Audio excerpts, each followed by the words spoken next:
कहानी की शुरुआत हांगकांग के एक व्यस्त पोर्ट से होती है, जहां क्रेन कंटेनरों को जहाजों पर लोड कर रही थी। यहां से ये कंटेनर कड़ी सुरक्षा के बीच अलग अलग जगहों पर भेजे जा रहे थे।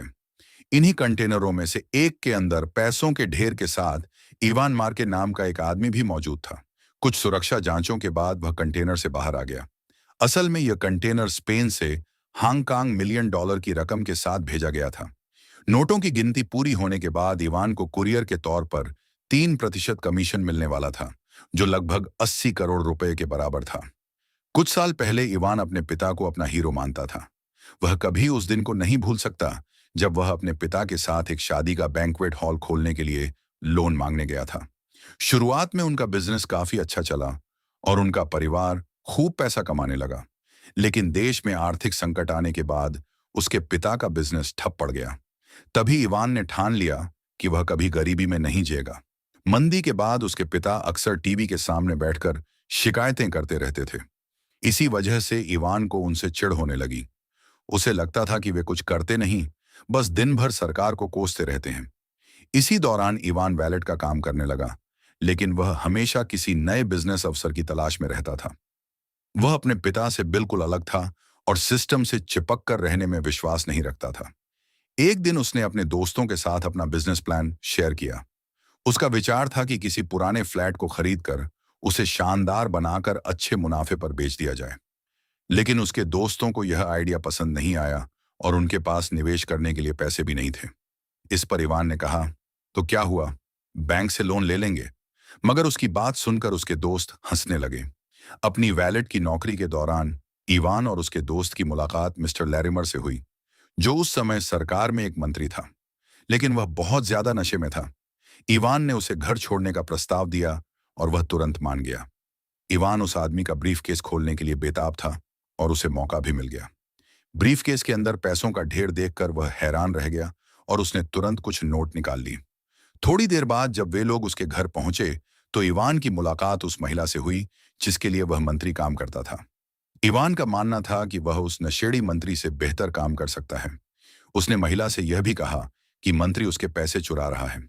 चूंकि इवान खुद ब्रीफकेस से पैसे निकाल चुका था, इसलिए उसकी बात सच साबित हुई। मैरी को इवान का आत्मविश्वास बहुत पसंद आया और उसने उसे एक डिलीवरी के लिए 10,000 यूरो ऑफर किए। इवान खुशी खुशी इसके लिए तैयार हो गया।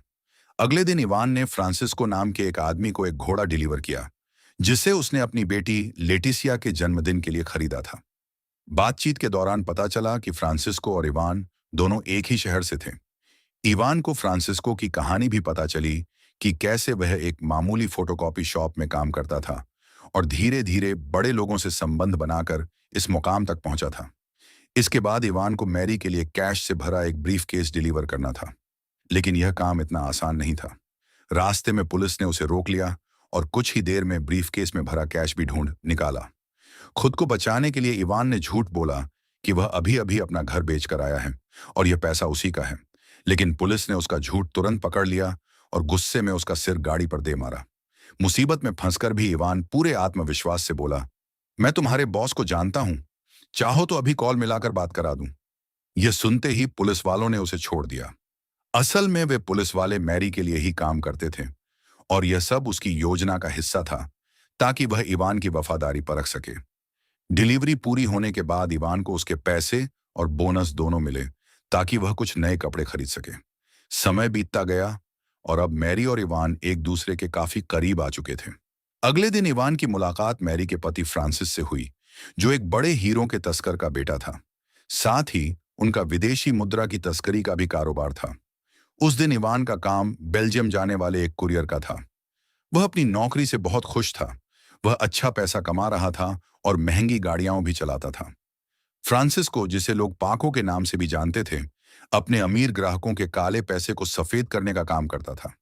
इस काम में फ्रांसिस और मैरी उसकी मदद करते थे। वह इवान को कैश से भरे हुए ब्रीफकेस देता था, जिन्हें उसे बेल्जियम पहुंचाना होता था।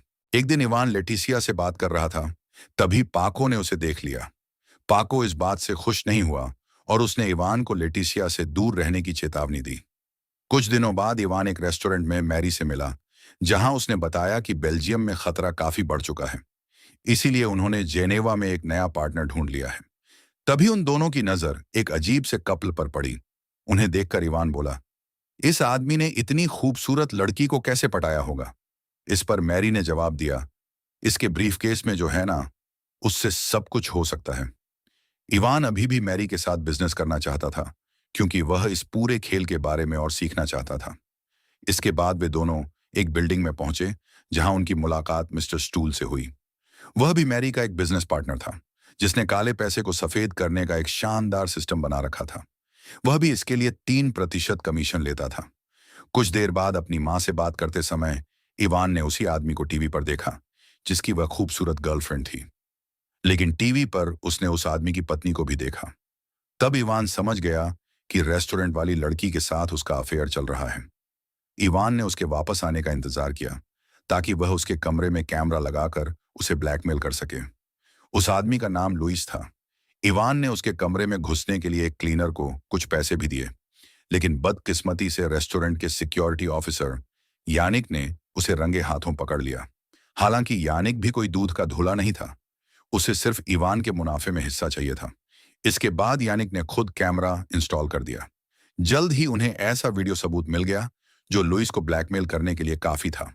अब इवान को पूरा भरोसा हो गया था कि यानिक उसका एक बेहतरीन पार्टनर बन सकता है, क्योंकि वह न सिर्फ ताकतवर था, बल्कि बेहद तेज दिमाग का भी मालिक था। काम पूरा होने के बाद दोनों ने पार्टी की और पूरी रात जश्न मनाया। इसके बाद इवान ने मैरी से कहा कि उसकी मां काफी समय से उससे मिलने की जिद कर रही है।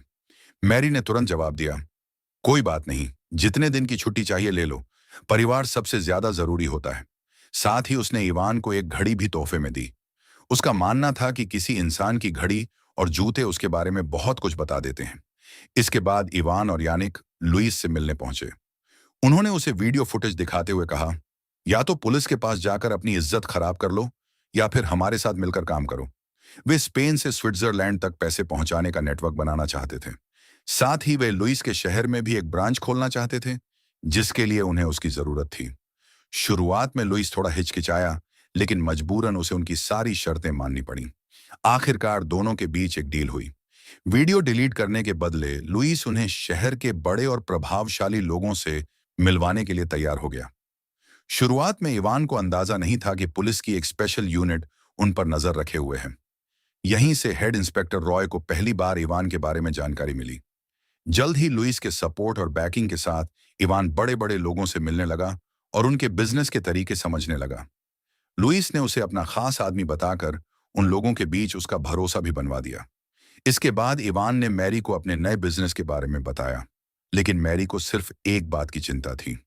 उसे लगता था कि फ्रांसिस्को इस बात से खुश नहीं होगा। उसे यह बिल्कुल पसंद नहीं आएगा कि दो नए लड़के उसके क्लाइंट्स छीन रहे हैं, क्योंकि अगर इवान और यानिक उनके काले पैसे को सफेद नहीं करेंगे तो यह काम फ्रांसिस्को करेगा। लेकिन इवान का मानना था कि इस धंधे में सबके लिए काफी पैसा है। उसने मैरी से वादा भी किया कि वह फ्रांसिस्को के क्लाइंट्स नहीं छीनेगा। रात साथ बिताने के बाद इवान ने मैरी से रुकने के लिए कहा, लेकिन मैरी ने मना कर दिया। उसने कहा कि वह क्रिसमस अपने परिवार के साथ ही मनाना चाहती है। जब इवान अपने परिवार से मिलने मैड्रिड पहुंचा, तो वह उनके लिए ढेर सारे तोहफे लेकर गया। लेकिन उसके पिता बिल्कुल भी खुश नहीं थे, क्योंकि वे अब तक उसके असली काम के बारे में कुछ नहीं जानते थे। वे लगातार उससे उसके काम के बारे में सवाल पूछते रहे। जवाब में इवान ने कह दिया कि वह कुछ बड़े लोगों के साथ इंपोर्ट एक्सपोर्ट का काम करता है। लेकिन यह बातचीत जल्द ही बहस में बदल गई। अपने पिता से झगड़ा होने के बाद इवान अपने पुराने दोस्तों से मिलने चला गया।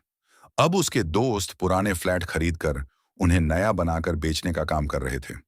कुल मिलाकर उन्होंने वही बिजनेस आइडिया अपना लिया था जो इवान ने उन्हें सालों पहले बताया था। समय बीतता गया, पैसा आता गया और इवान का बिजनेस तेजी से बढ़ता गया। इसी दौरान एक मीटिंग में उसकी मुलाकात फ्रांसिस्को और लेटिसिया से हुई, और इसीलिए उसने इवान को इस सब से दूर रहने को कहा। लेकिन इवान ने उसकी सलाह नहीं मानी और अपना बिजनेस और बढ़ाने का प्लान बनाया। कुछ समय बाद इवान की नजर एक पार्टी के बाहर खड़े अंडरकवर पुलिस वालों पर पड़ी और उसने उनके पास जाकर कहा कि मुझे अपने बॉस के पास ले चलो। वे पुलिस वाले उसे पुलिस स्टेशन ले गए, जहां इवान की मुलाकात इंस्पेक्टर मैनुअल रॉय से हुई, जो उस समय इंक्वायरी का इंचार्ज था। इवान ने कहा कि मैं पुलिस की मदद करने के लिए पूरी तरह तैयार हूं। मेरा बॉस फ्रांसिस्को है और मैं सारे पैसे उसी को देता हूं। मैं उसके बारे में तुम्हें पूरी जानकारी दूंगा, लेकिन इसके बदले में उसने अपने लिए पूरी सेफ्टी और प्रोटेक्शन की मांग की। इवान ने अपने प्रॉफिट का 30% फ्रांसिस्को को देने का वादा भी किया था, ताकि बाद में उसे फंसाया न जा सके। पुलिस को ऐसे सबूतों की जरूरत थी जिससे यह साबित हो जाए कि उसने पुलिस को फ्रांसिस्को के बारे में नहीं बताया था, और इसीलिए वह लेटिशिया को पेरिस ले गया, जहां 1 हफ्ते तक उसने लेटिशिया की हर एक डिमांड पूरी की। वह लेटिशिया के साथ प्यार का नाटक सिर्फ इसलिए कर रहा था ताकि किसी को उस पर शक न हो, और वह कह सके कि मैं तो अपनी गर्लफ्रेंड के साथ बाहर गया हुआ था, मुझे क्या पता। खैर, कुछ दिनों बाद जब लेटिशिया ने टीवी पर अपने पिता के जेल जाने के बारे में सुना, तो वह तुरंत मैड्रिड वापस जाने के लिए तैयार हो गई। लेकिन उसे इस बात का बिल्कुल अंदाजा नहीं था कि आगे क्या होने वाला है। वीडियो पसंद आई हो तो लाइक जरूर करें, और ऐसी ही शानदार मूवी एक्सप्लेनेशन के लिए मूवी मोंक को सब्सक्राइब करना न भूलें।